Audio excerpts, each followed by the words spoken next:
Hey everybody, welcome back. My name is Kristen. This is Indie Game Origin, and today we are joined by Heat Haze Games talking about Tales of the Laser Knight, a coming title with essentially a solo developer behind it. Now, if you are interested in the game, make sure that you go and join him on Discord and follow him on Blue Sky. Those are the two places that you'll get the most updates. And if you like these conversations with developers, make sure that you join IGO on Discord, where you can get your questions asked in coming chats with developers and game creators. And if you like these videos, please like and subscribe. This really helps IGO to continue doing these interviews in the future. Let's do it. Let's get it. Let go. I'm losing my mind. Stupid.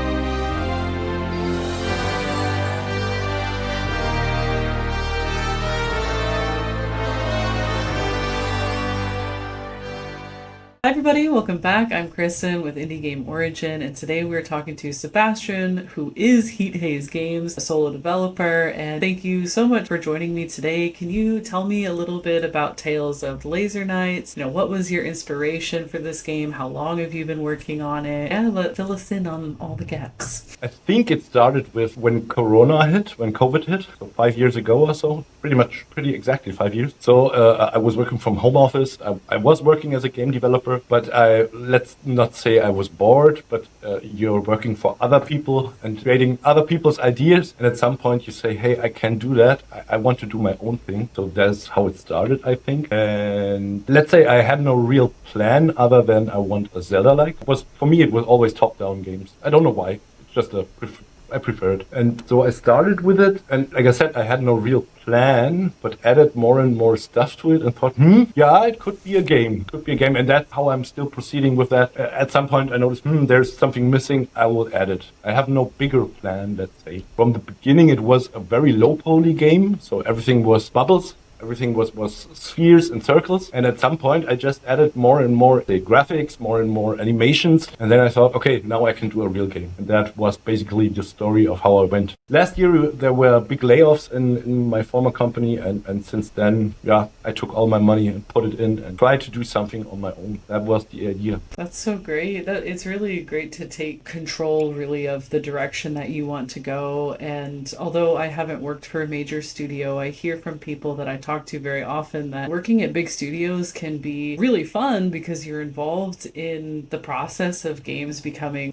what they are, and sometimes very world-renowned, well-known titles. But it can be sad if you don't get to see the project through to completion, or if the project gets finished, and it's always sort of beholden to someone else. So I love about, indie games that they really give an opportunity to developers to make something that might not ever be made otherwise. So I'm really glad that you've had the opportunity with this game. And it sounds like maybe you've played kind of similar titles to this in the past. What were some of the pivotal moments that really defined what direction this game would take? Well, it's basically from game side, it's Zelda, Link to the Past, which I never got to play because my best friend, he had it and he wanted to play and I could only watch.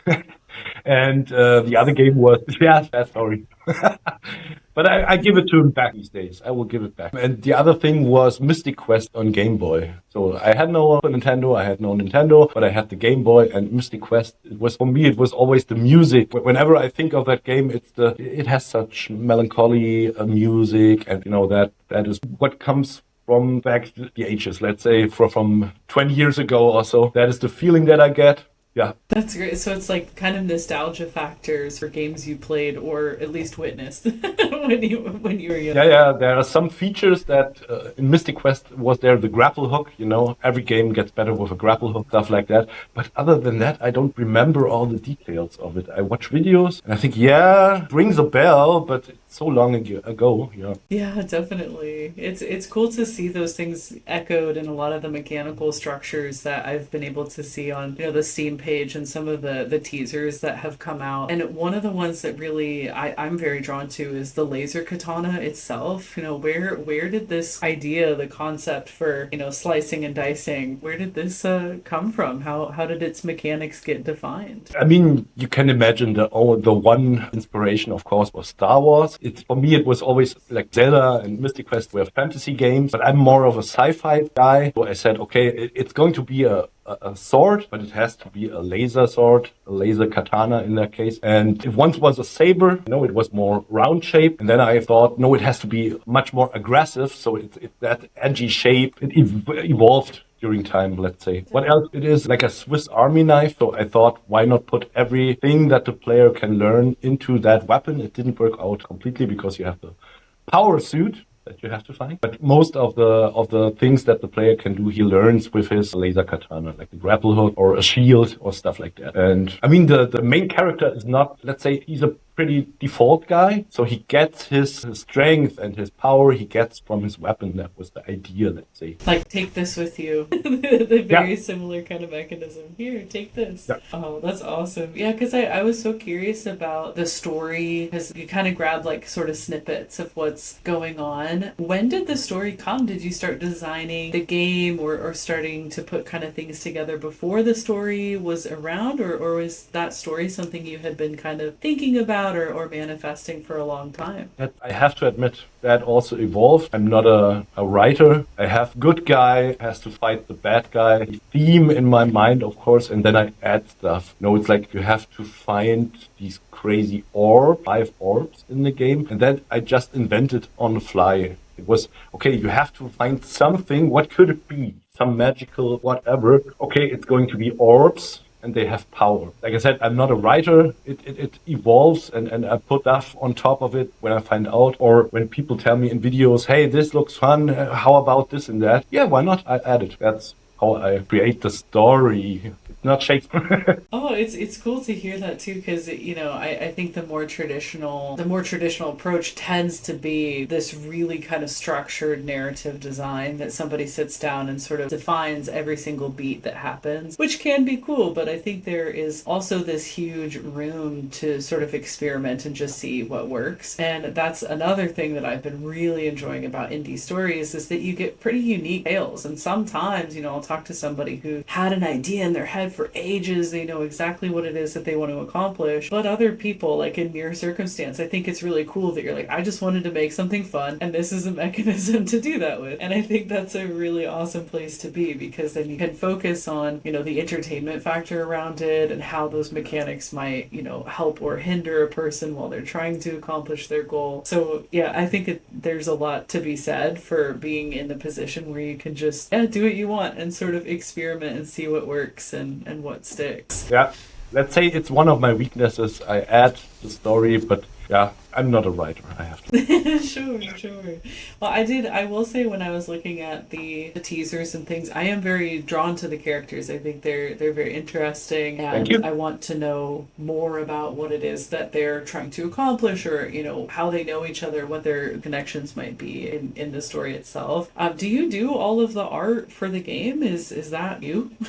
It's only the things that I can do is 3D art to some point. I'm not an artist, I would say. And I have a friend of mine, Nadim. He's the 2D artist. He created the characters, which, let's say, I started with the 3D models. He created the 2D characters for the dialogues and added such nice things like a mechanical stripe or something here in the face. So I had to re-edit in the 3D models, even if you might not notice it because it's so small, you know. Camera perspective is so far away, you see little details of that. That was Nadim with the 2D art, and just to go on, I didn't do the laser katana sounds. That was Emmanuel Fitz, really cool guy. He created the sound design, and I cannot do music in that epicness. So that's Oliver Kovac who did the music. So I try to get the good people together. Awesome. Yeah, I think you found some great people because it all feels married very well. Sometimes I think what I struggle with anyway is trying to make everything sort of feel uniform. That the images need to sort of match the tonality of the game and that the game's tone needs to be matched and echoed in all of the sound design and the music that's happening while you're playing. And it's that can be extremely challenging. It looks like you've got a great team that can, facilitate the end goal that you've got with Laser Knights. And yeah, it sounds like we talked a little bit before we started the interview today about social media. How has social media or any of the community that you've interacted with, like you and I interacted a lot on Blue Sky, how has that impacted your design process? How has that impacted the game's direction? Let's say I still have a very small audience, so I have not gained the biggest new ideas I need. It's more of the cutest thing was the first guy who streamed my game. He did a lot of bug. He found a lot of not a lot of bugs, but he found bugs. He reported them to me. Then I have some friends of mine who play regularly. They give advice and they say, "Hey, do it like that." Or that level doesn't fit yet. Wait, what was the question? The interaction with internet people, let's say. Like I said, small audience. I get hints, I get bug reports, I get ideas, but then again, I'm not that big that I have so many people telling me what to do. I would hope, I would like that. Because that's the best reaction when you get somebody, hey, this and that doesn't work. You fix it, let's say the next day or so, and then you get back, hey, now it works, cool, yeah, this is super cool. I would love to have that much more. It's also a problem doing everything on your own, which is a cool thing. I like doing that, but then again, you have to do everything on your own. So I think marketing could be a point where I have to push more, not marketing, but more community, everything. Sorry, I have to learn. I'm still learning on that topic. Oh, that sounds great. Because, yeah, I think I did notice some kind of interactions and engagements from people who were interested in what's going on in the game. And would that be more helpful for you to have people play through a demo that's available to send bug reports? Is that how people can make sure that the game is, where it needs to be? Would that be the most helpful direction that an Definitely. audience could go? Definitely. Come play the game. Come, I guess ideally to the Discord server. Tell me what you think. I want that game to be good. So everything will be, at least at some point, I will look at it and say, hey, I can do it or cannot, depending on the effort, of course. But yeah, come to Discord. Let's play. Let's talk about it. That's great. Yeah, it sounds like you touched on something just before that being a solo developer has a lot of challenges. I would imagine some of it just being time management. If you get a bunch of bug reports, that's great because things can get better, but maybe it's easy to get bogged down with all of the all of the tasks. How do you manage some of that overwhelm as a solo dev? That's a good question. How do I manage it? Really, on a daily basis, I decide, hey, today I'm in the mood of doing a video, or let's say with the videos and the community stuff, it's mostly after 3 or 4 days, I get a little bit nervous. Hey, I have to do something. I have to tell people. I have to upload a video at least once a week or so. That is how I approach the community. Of course, it's one of the latest things. Sometimes I have idea for a video. I do that. Marketing overall is, of course, is a topic. You have to push that more. And then it comes to my favorite parts is the creative part, of course, inventing levels, inventing enemies, and the second part is, of course, programming and implementing that stuff. And when you have a plan, you have drawn everything on paper and put it down. I love that. And you just have in your mind how it should look, and code it and model it and paint it and whatnot, and it fits. That is the best that can happen. So question was how I do time management. I decide on a daily basis. It's a cool position, I think, at the moment. Even if let's say I have to find financing at some point, but currently I'm in the right spot and in the right place that I can just decide on a daily basis. What do I want to do? That's great. So it sounds like you've got sort of an overarching view of everything that needs to be done, and every day is sort of like trying to get just a little bit closer, depending on what the mood might be, or sometimes sometimes what your computer decides to do. I know for myself as a freelancer, sometimes my computer just decides that it's not a video editing day. It's just not it's not gonna do what it needs to do. So I would imagine some of the tech stack would probably decide that, yeah, for you as well. Yeah, currently, regarding time management, I'm thinking currently I see that I have to finish the game. Still have a lot of stuff to do. So now I'm doing a top-down approach. I try to, let's say I have most of the levels drawn on paper, and now I try to implement them on a rough style, let's say, really blocked out, not too much textures, not too much details. And I want to finish, I have 5 planets, so I have to do 5 end dungeons, and I want to finish them and the 5 end bosses, roughly. And then we're coming to, let's say, a more chillaxed part where I can just polish, you know. This is the biggest effort I currently have to do. I have to have not the final, but the levels all in place, and then I can detail it out. This is what I'm looking forward. That's great. Yeah, that it sounds like a fun challenge. I think about it in this might seem unrelated, but my brain keeps thinking about it as almost like designing a D&D dungeon. You know what I mean? Where you have all these little bricks that you're trying to put together and then you have encounters in certain places or you find something in a certain place. It's almost like that plus on a computer, a lot of lines of code and text and images and all of these things that sort of have to occur to make sure that that happens properly. And yeah, I'm curious, is that something that you're continually testing? Is that where you currently are, is trying to make sure that those dungeons are, functional, that they're actually interesting to do? I should do it more, but currently I feel a little bit of time pressure. So my idea is I will create the levels first and then go to my friends and colleagues and talk to them. Hey, let's play this and that level. Let's play this and that end boss. And then you tell me. But these are really super cool sessions. I just stand by and watch the people play the game. That is super cool. And you notice, he doesn't get that hint that I gave him to find this and that. That is really lovely because then you have a list of this doesn't work, he doesn't found this and that, she doesn't found this and that. This is what I like. This is a really cool thing then. But I'm not yet there to answer your question.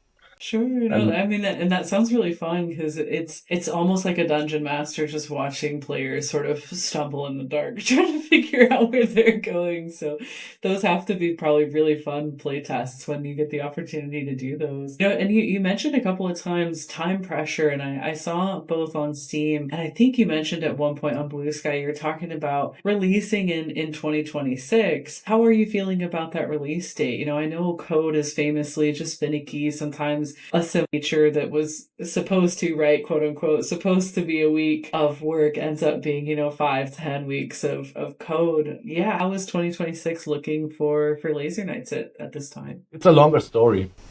Let's say I will soon run out of money and will have to find a day job. So what I'm currently trying to achieve is make it compact as possible.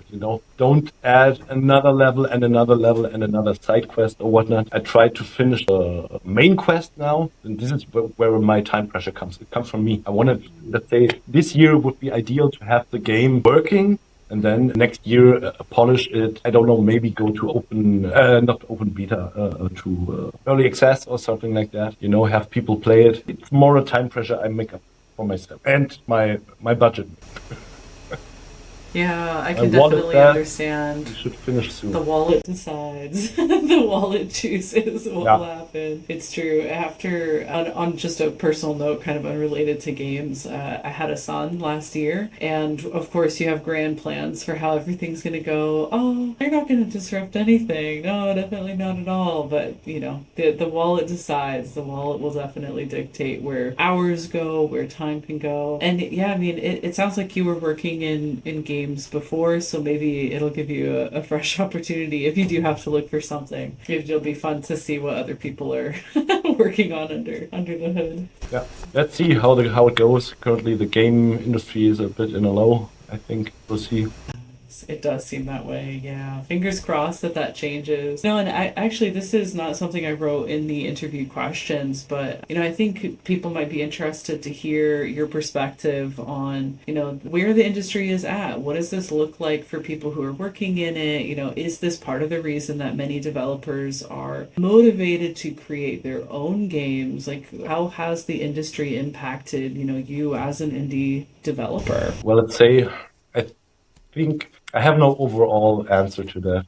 I think now is if you are in that situation like me, I think it's the best you can do now. Not, of course, we have to have a job and we have to earn money, but if you have the time and you have some money, now would be the time to push your own project because everybody has a problem finding a job. Everybody, all the studios, they have problems pushing out their new games. Then there's GTA 6 coming at some point, and everybody is alerting. I think now is the time. This is the one thing I can say. For me, it felt like do it now or do it never. If you cannot find a job, then try it on your own. I don't know. It's hard for me to talk about the overall game industry. There's so many niches and so many genres. I think mobile is still going. And there's what it feels for me is like I'm a Unity developer. Currently, Unity is let's say Unity developers they are not searching for that. Don't know how that will go. Even if Unity is doing a huge job with Unity 6, it's really good. Really, really cool. Very stable. Hard to say. I have no real answer. Yeah, well, and thank you for your insights too, because there has been major upset in the industry itself, and in a lot of ways, that's really, I think personally anyway, really overwhelming for people to see that the traditional track of getting introduced into a studio, being there for 10 years, 12 years, seeing one or two projects through, and then maybe jumping ship, going and doing something else. I think for a lot of people that maybe isn't the answer. I don't think that the industry is necessarily going to offer that for a lot of us, small beans folks. And so I love that we're in an era where people can make these unique games, where you can develop something like, Tales of the Laser Knights, where people can just come and have fun and be in this sort of sci-fi version, of nostalgia, essentially, which I really think is going to be a huge opportunity for players. And I, for one, am pretty glad that you've had some time, yeah, to be working on a project outside of a big studio, and to get to make something all of your own that you eventually will get to be able to share with people, whatever that timeline might be. Is there anything about Laser Knights, any features or any content that you're particularly excited about? It sounds like you're excited to share some of the dungeons maybe. Yeah, what are you excited to give players? I yeah to give I am currently polishing also all the mechanics that you will have with the laser katana, and I hope that they will be cool playable. I try to make them really accessible. Like for instance, when you grapple hook, you have to target that point that you grapple very very precise. I try to make that with a tolerance so that you have to really easy can grapple somewhere. And I'm looking forward to testing that out with players. Doing it's the core mechanics is the laser katana, how you fight, how you use the mechanics, and that will be, I think, the most. It's still some time I will take because I have to create the levels first, and then you can try out the mechanics. But that I hope will be fun to play. Oh, that's so great. Yeah, I'm definitely excited to try that out as well. As I'm trying to imagine, what would an animation for that kind of feature look like? And I love jumping around maps. There's really, great classics like Assassin's Creed, I think is probably the first one that anybody, at least for me, that's one of the first things that comes to mind. And then there's something about Horizon. If you ever played that game, she's Yeah. got her grappling hook that she shoots out, and it's so satisfying to just like Hmm. kind of zip across this chunk of the map. That's going to be really exciting to try out. I'm really excited about the physics. I could see in a lot of the gifs that you shared and short videos that there's very precise timing with the sound effects. There's really precise timing with hitting somebody that you might want to fight or an object in the room. And I love how intentional every choice feels. It feels like, you've thought a lot about what Zach is doing, how he's interacting with the space around him. So it's really cool and satisfying to see that come along. And yeah, I am a huge Star Wars fan. My marriage anniversary is May the 4th. So for me, anytime I get anything remotely like a lightsaber, I'm like, hell yeah. Like, I'm so ready. Oh my gosh.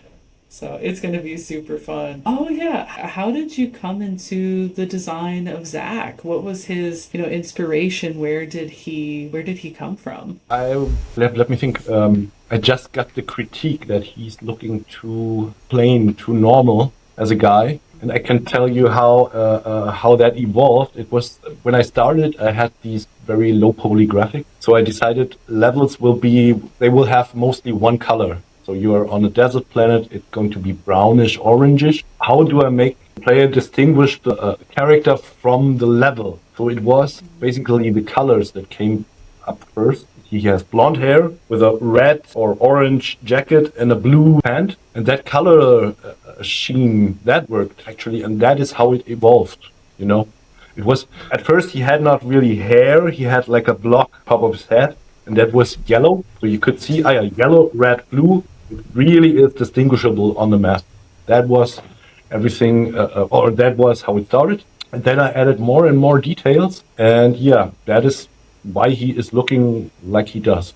I also, what I prefer is the ratio of head size to torso size to leg size. I love this, yeah, short legs, and this format. I love that. It's so toony. It reminds me so much of Nintendo games, the 90s. And so, yeah, this is how I evolve, how it got like it is. That's so great. Yeah, he's pretty cute, and I mean that in like a genuinely good way. He's like a very cute character, and it's kind of fun to watch him sort of like, yeah, it's like when you play Zelda and you're running around as Link and you're this teeny tiny little dude in like this little green outfit, Yeah. but you're kind of like, kicking some ass. It's like it With little reminds me a hat. lot of that. Yeah, exactly. Run around like shoo shoo, and you're like, yes. And when he does I forgot the name of the move, but he like sweeps around in a circle and he's like, yeah, that one's Yeah, like really yeah. satisfying.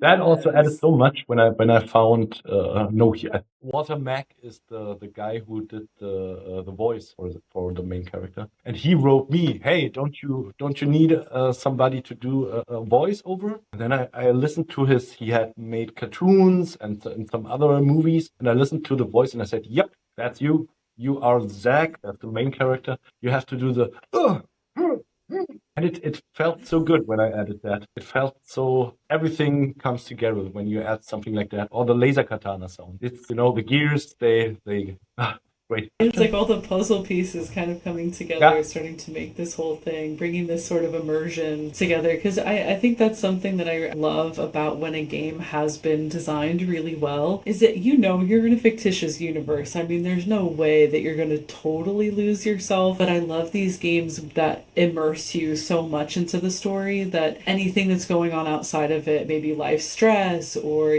something at your job or a relationship thing, none of that even matters. It's just you playing this game. You get to enjoy these fun sound effects. You get to enjoy these fun mechanics with this character, and it gives you this space to just kind of explore and have fun. And that's something I really loved about the design of Laser Knights is like it's fun. You feel like you're being pulled into this sort of sci-fi, alternate reality that you're sort of exploring. You're looking for things, and those games are really cool. For one, like you touched on a couple times, is nostalgia, right? This feeling that we got in our youth of this sort of escapism, but also just for sheer, modernized joy, just to have this place that you can, yeah, whack people with the katana in space. It's really fun.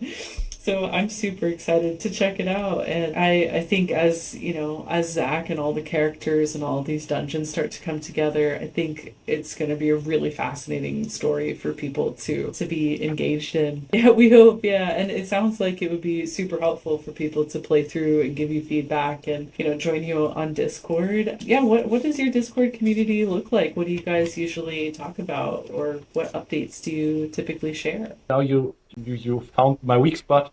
Like I said, I have, Oh no. I think I have 20 people on the Discord server. Very low profile. And it's also from what you say, you see more in my game than I ever imagined. You know, for me, it's still this, I put something in a game and then I put another feature in. From what I heard here from you, it seems to work somehow. I'm still at some point struggling to think, yeah, will this be a real good game? Thank you for all the compliments.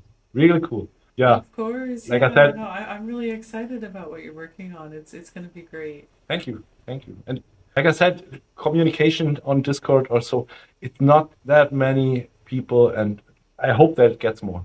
On TikTok, I have Yeah. lots of people. I know some developers via TikTok. That is really cool. Yeah, TikTok is a good starting point for me at least because videos don't have to be super cool cut. They can be a little bit trashy.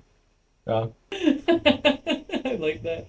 It's totally true though. I've really liked that about TikTok in the last couple of years. So I don't talk about this a whole lot on with related to IGO, but my day job is like marketing and PR. And Mhm. it's fun to watch the changes in social media because when TikTok started, it was super polished content. Only certain content performed well. In the last year and a half, it's become very focused on smaller creators, people who are making things by hand. I love that change for the algorithm, and we get to find so many cool things that I never thought that I would just sort of stumble on on that app. So I'm super excited, yeah, that you've had luck with TikTok and people, yeah, engaging. And yeah, I hope more people continue to play your demo and send feedback, and you can do super fun play tests and things of that nature to figure out what people are responding well to, and maybe what areas could use a little bit of tweak or anything like that.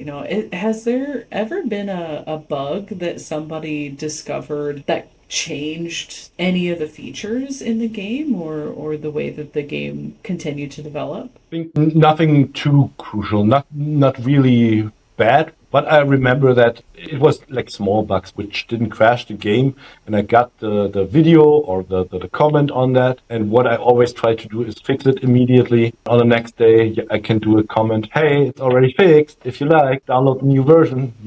That is really a cool thing. I think people also appreciate that when they see a developer answering to their stuff. But nothing crucial, like no real game changer, I think. In a way, that's a huge blessing just because I mean, sometimes things just have to change because of, maybe there's a UX issue or something in the UI is confusing. But when you find something that's such a huge change that the game itself has to change dramatically, that probably would be really overwhelming, especially with something like time pressure where this is a bit time sensitive. I'm really got to try to crank some of this stuff out before my wallet makes the choice for me to go back to working in an office potentially. Yeah, so I'm glad to hear that it's been nothing that's overwhelming, yeah, to fix. I think that was one of the approaches when I started the game. Don't add features that can be super complicated. That means don't do multiplayer and don't do real open world with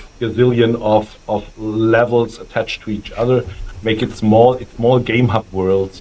Open world, I would say, but small. This is something that we small developers have to do. Cut features and don't overdo. You have the game of your dreams, but cannot do everything. It doesn't work out. I think in the beginning I had 9 planets I wanted to do. I already cut that down to 5 planets, and currently I'm thinking, should I do backtracking? When you reach the 5th planet, should you really go back to the first? And I'm not sure how that will work out. Let's see. Sure. Well, I'm super pumped to see it. I want to explore some planets. Yeah, it sounds like you've got some really good advice for people that might be in a similar position. Maybe they were working in a studio and they've left. Maybe they're working in a studio now but want to control the outcome of the end title. If somebody was in a position like you where they're thinking about a game that they might want to make, what kinds of advice would you give them? I know you touched on a couple, like keep it small, don't do something massive like open world. What might be helpful for them to get started? I have one example for that. Like, I guess many of us want to do the game of our dreams. That's why we started as indie developers, I guess. Start with a smaller version of that. If you want to do an open world, and start with something that procedurally generates levels. Don't start with a real open world, let it generate it.